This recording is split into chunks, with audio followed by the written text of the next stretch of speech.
అందరికీ పనికొచ్చేటటువంటి పరదేవత యొక్క పూజ గోపూజ.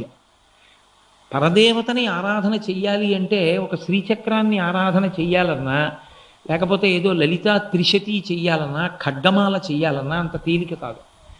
దానికి శ్రీ విద్యా ప్రవేశం ఉన్నటువంటి గురువులు ఉపదేశం చేస్తే తప్ప అటువంటి పూజలు చెయ్యడం అంత తేలికైన విషయం కాదు. కానీ పరదేవతకి పూజ చేయవలసి వస్తే అన్ని నియమములతో ఉండాలేమో, కానీ సాక్షాత్ పరదేవతకే పూజ అందినట్టు ఎప్పుడవుతుంది అంటే ఒక గోవుకి పూజ చేస్తే. ఒక ఆవుకి పూజ చేయడానికి అర్హతానర్హతలు ఏమీ లేవు. మీరు గోపూజ చెయ్యకూడదు అని ఎవరిని అనరు. గోపూజ సద్య ఫలితాన్ని ఇస్తుంది, వెంటనే ఫలితాన్ని ఇస్తుంది. గోవులు దానం చేసిన కారణం చేతనే అక్రూరుడు పుట్టాడు.